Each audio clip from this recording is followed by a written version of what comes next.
Hello everyone, this is Cherie, and this is week 2 of my Halloween Horror Fest. I've watched a couple of good movies this weekend, very excited about that. The first one was The Killing of a Sacred Deer. And this is not one of the ones I think is that great. No deers are killed in this movie.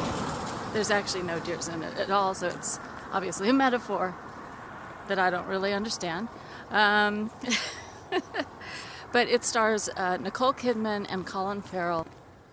And they are a family of doctors, and they let this teenage boy into their life. And it goes from there, and I can't tell you much more. I'd actually read like a one-sentence log line on it before I started watching it, and that was kind of a spoiler. So I'm not going to say anything more in case you do watch it. A lot of people really like this movie. I think this was more one of those divisive movies. The soundtrack was fabulous. And, more and more, horror is really a product of the soundtrack, the music, the sound effects. So this had very good music. The acting, however, I'm not saying the acting was bad, but all the lines were read in a very stilted way, stilted, mannered way, like all the characters. And so it felt kind of like a play, perhaps. I don't know if it was originally a play, but that's the feeling I got watching it. I didn't really enjoy it, so I'm not going to recommend that one. However, I will recommend the next one, Carnival of Souls. This is a black and white film, probably from like the late 50s. I was getting that vibe from the costuming and just the way it was shot. It revolves around a woman who is the only survivor of a car crash. And she is a church organist, takes a job in Salt Lake City. On her way there, she sees this old pavilion, and it kind of is like calling to her. And it used to be an old bathhouse that eventually evolved into a carnival, and then had run into disrepair. So along the way, there are all these, there's this one figure who keeps following her, this crazy-looking man, and all these weird happenings. And I love this movie. It's in the public domain. You can find it on YouTube. This is the second time I've seen it. And the only part I don't like is at the boarding house where she is, there's a neighbor across the hall, and he's kind of like this, like harassing kind of man. That whole section could have been taken out, that whole character. But, it's a short movie as it is. I think it's an hour and 20 minutes tops. So, but other than that, just the way they do things, the music in this one, it's all creepy because it's all organ music and pipe organ. And for some reason, that's associated with like church and funerals and carnivals. And it's just really, really good. So I recommend that one. And the movie I watched yesterday is called Suspiria. This is not the remake from a couple of years ago. So it concerns an American who heads to Italy to study at a ballet school.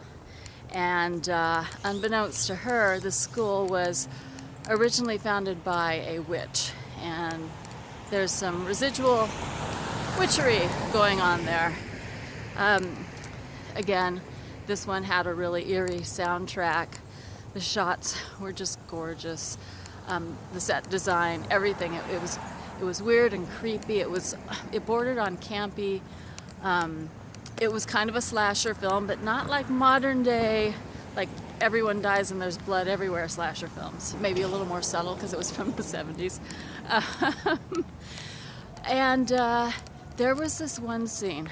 There's the piano player that worked at the ballet school is blind, and he and his dog walk into this giant courtyard with huge old Roman buildings on every side. The dog starts freaking out. Of course, the guy's blind, he can't see anything. But then with the shots that we see, we can't see anything either. They're just all these buildings and all these shadows. And the music's creepy and the dog's freaking out. That was a good scene. Yeah, I would say that this is definitely the kind of horror movie you're looking for. If you're thinking of just a standard 70s horror slasher film. I do recommend it. It kind of makes me want to see the remake, although I've read that the remake it bears little resemblance, but we'll see. The next movie I saw was Green Room, and that stars Anton Yelchin and Patrick Stewart. And I didn't really think it was that good. It's about an indie rock band who goes to play a gig, I think in Oregon, somewhere like that, and they witness a murder, basically, or the aftermath of a murder. And yeah, it you know, horror thriller, not really that great. So the next movie I saw after that was House on Haunted Hill. This is from 1959, black and white. I believe it's public domain. Vincent Price is the star. Vincent Price, his voice is so lovely. And if you listen to it, it sounds like Orson Welles' voice also. They had this way of diction and just melodiousness that's wonderful. I wish more people spoke like that. But I was enchanted with his voice the whole time I was watching this. And it's, you know what it's like? It's kind of like a Scooby-Doo mystery.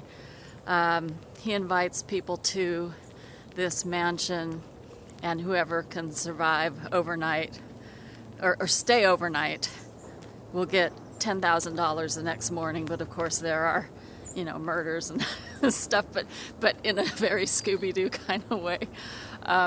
The effects are just a little laughable. Like that people would actually be scared by these like dismembered heads and stuff that are so obviously like props. And what else? Oh gosh, the music. It was so overbearing. It was so overly dramatic. So this is not a good horror movie. But again, I loved listening to Vincent Price's voice. I'm actually gonna probably like research more of his movies now because he was great. He was fantastic.